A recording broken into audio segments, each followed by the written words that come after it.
స్థితిలో ఎన్నిక వచ్చిందో మీకు తెలుసు. పెద్దలు మాగంటి గోపి గారు 3 సార్లు మీకు శాసనసభ్యుడిగా మీ ఆశీర్వాదంతో గెలిచి ఉన్నారు. అనుకోకుండా ఎన్నిక జరిగిన సంవత్సరన్నర లోపే మరి అనుకోకుండా వారు అకాల మరణం చెందడం, దానివల్ల ఈ ఉప ఎన్నిక అనివార్యంగా మన ముందుకు వచ్చింది. మీ అందరితో నా ప్రార్థన ఒకటే, హైదరాబాద్ మహానగరంలో జిహెచ్ఎంసీ పరిధిలో ఓఆర్ఆర్ లోపల ఒక్కటంటే ఒక్క సీటు కూడా కాంగ్రెస్ పార్టీకి పొరపాటున కూడా ఓఆర్ఆర్ లోపల ఒక్కరు కూడా ప్రజలు నమ్మలేదు, కాంగ్రెస్ని ఒక్క సీటు కూడా ఇవ్వలేదు. అట్లాగే బీజేపీకి కూడా అడ్డిమారి గుడ్డి దెబ్బ అన్నట్టు ఒక సీటు వచ్చింది తప్ప ఒక్కటంటే ఒక్క సీటు కూడా 2 జాతీయ పార్టీలకు కాంగ్రెస్ కానీ బీజేపీకి కానీ ఇయ్యలేదు, మీరు నమ్మలేదు. కానీ జిల్లాలలో ఉండే ప్రజలు కాంగ్రెస్ ఏదైతే అరిచేతిలో వైకుంఠం చూపెట్టిందో, కేసీఆర్ గారు ఇస్తున్న సంక్షేమ పథకాలకు అదనంగా మేము ఇస్తాం, మీకు ఆయన చేసిన దానికంటే ఎక్కువ చేస్తాం, మేము 120 సంవత్సరాల చరిత్ర గల పార్టీ, మేమే చేయగలుగుతాం, ఇంకెవరు చేయలేరు అని చెప్పి డైలాగులు కొడితే పాపం కొంతమంది నమ్మి వాళ్ళకు అవకాశం ఇచ్చినారు. కేవలం 1.8% తేడాతోని, అంటే 4-5 లక్షల తేడాతోని 4 కోట్ల మందిలా 4-5 లక్షల ఓట్లు అటు ఇటు అయితే కాంగ్రెస్ అధికారంలోకి వచ్చింది. మరి వచ్చిన తర్వాత ఇప్పుడు సరిగ్గా 22 నెలలు దాటి 23 నెలలు నడుస్తూ ఉన్నది. 23 నెలల్లో కాంగ్రెస్ ప్రభుత్వం ఏం చేసింది హైదరాబాద్లో కానీ బయట తెలంగాణలోని జిల్లాల్లో కానీ అని ఆలోచించుకుంటే నాకంటే బాగా మీకే అర్థమవుతుంది. ఎందుకంటే ఎన్ని మాటలు చెప్పినారు, ఎన్నెన్ని కథలు చెప్పినారు, అరిచేతిలో వైకుంఠం చూపెట్టి ఏం చెప్పినారు. నేను మొన్న సూర్యాపేటకు పోయినా, అక్కడ జగదీష్ రెడ్డి గారు పిలిస్తే ఏదో కార్యక్రమం, మన పార్టీ కార్యక్రమం ఉంటే పోయితే మన నాయకుడు ఒక ఆయన ఇంట్లో ఛాయ్ తాగుతందుకు ఆగమన్నాడు. ఆగితే ఆయన నాయకుడు వాళ్ళ అమ్మగారిని తీసుకొచ్చాడు. అన్న మా అమ్మ అని చెప్పిండు. ఎట్లున్నారమ్మా, బాగున్నారా, ఆరోగ్యం బాగుందా అని అడిగితే బాగానే ఉన్న బిడ్డ అన్నది. ఆ నాయకుడికి మొన్న ఈ మధ్యనే పెళ్ళయింది. ఆ పిల్లగాడు చిన్నోడు 25-26 ఉంటే మన రాజ్ కుమార్ పటేల్ లెక్కనే మొన్ననే లగ్గమైంది. అయితే పెళ్ళైన తర్వాత వాళ్ళ అమ్మగారిని పరిచయం చేసిండు. పరిచయం చేస్తే నేను మాట్లాడుతున్నా, మరి కోడలు ఏమంటుందమ్మా, కొత్త కోడలు మంచిగానే ఉందా అన్న. ఏం కోడలు కొడుక ఏమున్నది అన్న. అంటే గిట్లా మాట్లాడబట్టే, కొత్తగా పెళ్ళి అయింది గిట్లా మాట్లాడబట్టే నేను పరిచయం అయినా. ఏమైందమ్మా, ఏమి ఇబ్బంది అంటే ఆమె ఏమన్నది తెలుసా, కోడలు వస్తే నెలకు 2,500 రూపాయలు వస్తాయి అనుకున్న కొడుక, ఏ 2,000 లేవు, 500 లేవు, ఏం లేవు అని ఆయమన్నది. ఈ లోపల కోడలు ఆమె గడుస్తున్నది, పిల్ల వచ్చింది. నీకు కూడా 4,000 పెన్షన్ వస్తుంది అనుకున్నా, వచ్చిందా అన్నది. అంటే కాంగ్రెస్ వాళ్ళ వల్ల, రేవంత్ రెడ్డి వల్ల ఇలా పరిస్థితి ఏంటంటే అత్తకోడల పంచాయతీలు కొత్తవి వస్తున్నాయి. 2,500 వస్తాయని అత్తగారు అనుకున్నది, కోడల పిల్ల 2,500 తెస్తుందని అత్తమ్మ ఆశపడ్డది. అత్తమ్మకు 4,000 వస్తాయని చెప్పి వాళ్ళు అనుకున్నారు. అత్తగారు వాళ్ళు ఏమనుకున్నారు, తులం బంగారం వస్తుందని అత్తగారు వాళ్ళు కూడా అనుకున్నారు. ముగ్గురికి పంచాయతీ పెట్టిండు ఇప్పుడు రేవంత్ రెడ్డి. అంటే ఎంత జూటబాజ్ మాటలు, ఎంత దోకేబాజ్ మాటలు అంటే కాంగ్రెస్ వాళ్ళవి. మీరు నమ్మలే, ఇవ్వరు. వెంగళరావు నగర్లో నమ్మలే, హైదరాబాద్లో నమ్మలే, ఓఆర్ఆర్ లోపల ఎల్బీ నగర్లో నమ్మలే, ఎవరు నమ్మలే వీళ్ళని. కానీ పాపం మా మిర్యాల కూడా వాళ్ళు నమ్మిరు. మా భాస్కర్ అన్న కూడా కొట్టిరు. ఆయన భాస్కర్ అన్న చాలా మంచోడు, ఆయన సొంత పైసలు ఖర్చు పెట్టుకొని ప్రజలకు సేవ చేసే మనిషి ఆయన. పాపం ఆయనని ఎందుకు ఓడగొట్టిరు. ఎందుకు ఓడగొట్టిరంటే వాళ్ళకి పాపం ఇలా అర్థం లేదు, తాత్పర్యం లేదు, మోసపోయి నిన్ననే చూసిన వార్తనే నాకు చాలా ఆశ్చర్యం అనిపించింది. రాష్ట్రం అంతటా ఇలా యూరియా కోసం లైన్లు కనబడుతున్నాయి, మీరు చూస్తుర్రా? అంటే మీరందరూ ఎవరు వ్యవసాయం చేసే వాళ్ళు లేరు, కానీ వ్యవసాయ కుటుంబంకి వెళ్ళి వచ్చిన వాళ్ళు ఉంటారు కదా. మొత్తం రాష్ట్రంలో ఎక్కడ చూసినా ఎన్నికలకు ముందేమో హామీల జాతర, ఇవాళ ఎక్కడ చూసినా చెప్పుల జాతర ఉన్నది. దేనికి? యూరియా బస్తాల కోసం. మరి 10 ఏళ్ళు లేనిది ఇప్పుడేమైందిరా అయ్యా అని తెలుసుకుంటే మాకు స్పష్టమైన సమాచారం వచ్చింది.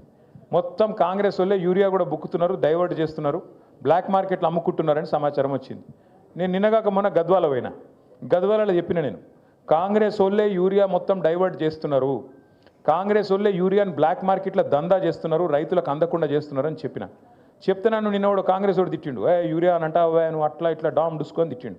ఇప్పుడు పొద్దున వార్త చూస్తే ఇక వీళ్ళ మిర్యాల కూడా ఎమ్మెల్యే కొత్తగా గెలిచిన కాంగ్రెస్ ఆయన ఉన్నాడు కదా, ఆయన గన్మ్యాన్ ఒక లారీ యూరియా తీసుకుపోయిండట. ఆయన గన్మెన్.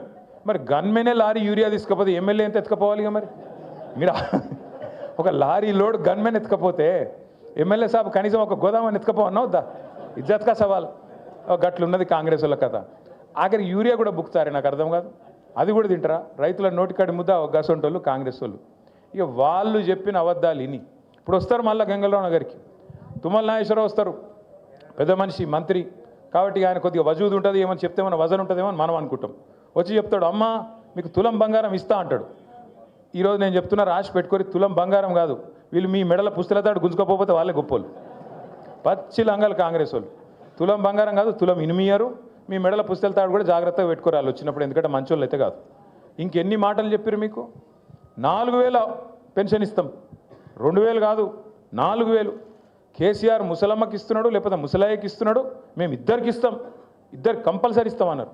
వచ్చినాయా మరి 4000? 22-23 నెలలు అయిపోయాయి. 4000 పెన్షన్ పత్తలేదు, 2500 యాదికి లేదు. ఆ రోజు డైలాగ్ కొట్టిండి పెద్ద మనిషి డిప్యూటీ సీఎం బట్టి విక్రమార్క.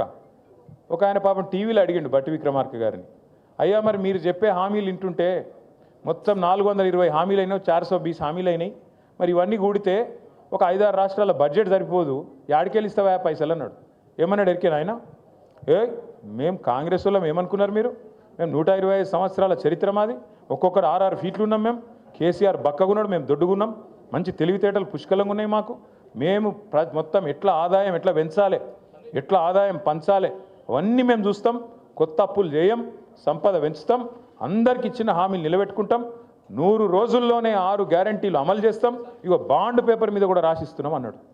ఇవాళ మీరు చూసింటారు పేపర్లో వార్త వచ్చింది, పిల్లలకు వీళ్ళు ఫీజు రీయింబర్స్మెంట్ ఇస్తలేరు, సర్టిఫికెట్లు ఇస్తలేరు కాలేజీలో.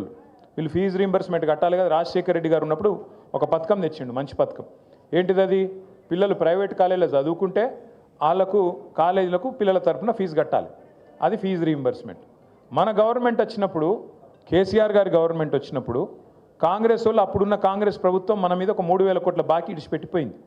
ఇడిచిపెట్టిపోతే ఆ 3000 కట్టినాం. ఆ 3000తో పాటు 9.5 సంవత్సరాల్లో మరొక 17,000 కోట్లు కట్టినాం. అంటే 20,000 కోట్ల రూపాయలు పిల్లల ఫీజు రీయింబర్స్మెంట్ కోసం మనం కట్టినాం. అంతేగాని కాంగ్రెస్ వాడు ఇడిచిపెట్టిపోయిన బాకీ కాంగ్రెస్ వాడు కట్టాలి, నాకేం సంబంధం అని మనం అనలే. బరాబర్. ఎందుకంటే గవర్నమెంట్ అనేది కంటిన్యూగా ఉండాలి. ఒకరు ఉంటాడు, నెక్స్ట్ ఇంకోటి వస్తాడు, అటెంకి ఇంకోటి వస్తాడు. ఎవరున్నా ప్రజలకు ఇచ్చిన వాగ్దానం అమలు చేయాలి. కాబట్టి మనం కట్టినాం, 10 ఏళ్లలో 20,000 కోట్లు కట్టినాం. నిన్న వీళ్ళు ఏమంటారు ఎరికైనా కాంగ్రెస్ వాళ్ళు?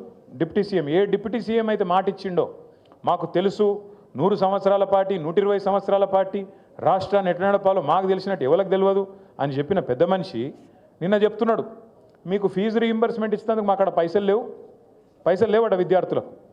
అంటే ఎంత అన్యాయం అంటే 13 లక్షల మంది విద్యార్థులు, ఒక్కరు కాదు ఇద్దరు కాదు, 13 లక్షల మంది విద్యార్థులకు ఇలా శటగోపం పెడుతున్నది కాంగ్రెస్ పార్టీ. వాళ్ళు సర్టిఫికెట్లు తీసుకోలేకుండా కాలేజీలకి వెళ్ళి వాళ్ళని ఆగం చేస్తున్నది కాంగ్రెస్ పార్టీ.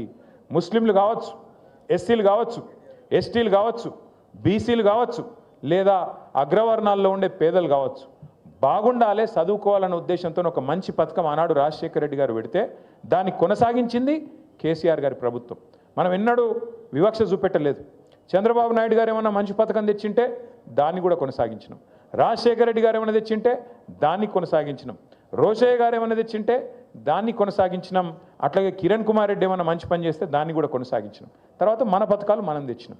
రైతు బంధు కావచ్చు, కళ్యాణ లక్ష్మి కావచ్చు, షాదీ ముబారక్ కావచ్చు, ఒక ఆడపిల్ల ప్రసూతి అయితే కేసీఆర్ కిట్ కావచ్చు, చెప్పుకుంటూ పోతే 100 పథకాలు మన ప్రభుత్వం వచ్చినాక చేసినాం.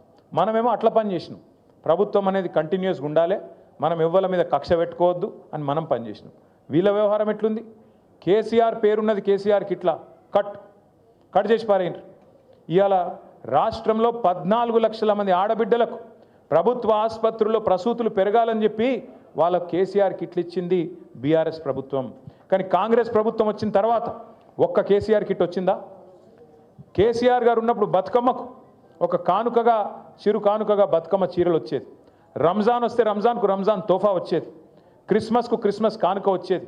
ఇవాళ చీర కాదు జాకెట్ ముక్క పెడుతుండ వీడు కనీసం. ఇక మళ్ళీ పెద్ద పెద్ద మాటలు, ఇందిరమ్మ రాజ్యము, ప్రజాపాలన, ఆడబిడ్డలు అందరినీ కోటీశ్వరులు చేస్తా. నేను చెప్తున్నా కదా, కోటీశ్వరులు చేసుడు కాదు, మీ మెడల పుస్తల తాడు ఎత్తుకపోకపోతే వీడే మంచోడు. గంత దుర్మార్గమైన ప్రభుత్వం ఇవాళ ఈ రాష్ట్రంలో ఉన్నది. ఫీజు రీయింబర్స్మెంట్కు పైసలు లేవు, తులం బంగారంకు పైసలు లేవు, రైతు బంధుకు పైసలు లేవు, 4,000 పెన్షన్కు పైసలు లేవు, 2,500కు పైసలు లేవు, రుణమాఫీకి పైసలు లేవు. ఆఖరికి మీ వెంగళరావు నగర్ డివిజన్లో రోడ్డు మీద పొక్కలు పడితే పొక్కలు పుడిస్తేందుకు పైసలు లేవు, లైట్లు వెలుగుతలేవు, చెత్త తీసేటోడు దిక్కులేడు. ఇది వాస్తవం. ఇవాళ నేను చెప్పేది వాస్తవమా కాదా? పట్టించుకుంటోడు ఉన్నాడు ఇవాళ రాష్ట్రంలో? ఎవరి పనుల వాళ్ళు ఒకటే బిజీగా ఉన్నారు. చందానగర్లో మొన్న పొద్దున పూట, మనకి ఎక్కువ దూరం కూడా కాదు, 4-5 కిలోమీటర్ల అవతల చందానగర్లో పొద్దున పూట బంగారం షాప్ మీద పడి దొంగలు తుపాకులు పట్టుకొని ఆయనతో దోసుకొని పోయారు. చూసిరా టీవీలలో లేదా? ఇలా పట్టించుకుంటోడు లేడు హైదరాబాద్లో. భయం లేదు, భక్తి లేదు. ఎందుకంటే వీళ్ళే దోసుకోవట్రు. దండుపాలెం బ్యాచ్ లెక్క వీళ్ళే మోపోయినారు. ఇక వాళ్ళకు ఇంకోటి దొంగ ఎందుకు భయపడతాడు? చిన్న దొంగ పెద్ద దొంగ. చిన్న దొంగలు పెద్ద దొంగకు భయపడతారా? అందుకే ఇవాళ డే లైట్ మర్డర్స్ అవుతున్నాయి. క్రైమ్ రేట్ 41% పెరిగింది. సీసీ కెమెరాలు పనిచేస్తలేవు. ఆఖరికి గల్లీలో పెట్టిన లైట్లు పనిచేస్తలేవు, బుగ్గలు పనిచేస్తలేవు. కింద పొక్కలు పడితే పొక్కలు ఊడ్చేటోడు కూడా లేడు, పట్టించుకున్నోడు లేడు. వీళ్ళట జూబ్లీ హిల్స్లో మాగంటి గోపీనాథ్ ఆశయాలు మేము కొనసాగిస్తాం, మేము ఇది చేస్తాం అది చేస్తాం అన్న చెప్పింది, సుధీర్ అన్న చెప్పింది కరెక్ట్. రేపు తెల్లారి ఎలక్షన్ అయిపోయిన తెల్లారి నవంబర్ మాసం తర్వాత ఇవాళ మీ ఇండ్ల చుట్టూ తిరుగుతున్న ఈ కాంగ్రెస్ నాయకులు ఒక్కడంటే ఒక్కడు మళ్ళీ అడ్రస్ కూడా లేకుండా వారిపోతారు, ఫోన్ నెంబర్లు కూడా మార్చుకుంటారు. ఇది జరగకపోతే నన్ను పట్టుకోవాలని చెప్పి నేను కోరుతా ఉన్నా. ఒక్క మనిషి కూడా మళ్ళీ కనబడాడు. మళ్ళీ చివరికి మిగిలేది గిదే గులాబీ కండువా, గిదే గులాబీ దండు, గిదే టీఆర్ఎస్ సైన్యం, కేసీఆర్ సైన్యం, కేసీఆర్ బలగం తప్ప ఎవరు కూడా మిగిలరు, కనబడరు. మళ్ళా హైదరాబాద్ ప్రజలతోని మళ్ళా కలిసిమెలిసి ఉండేది, మళ్ళా కొట్లాడేది, సమస్యల పరిష్కారానికి ముంగట పడేది మన పార్టీ తప్ప వాళ్ళతో కాదు.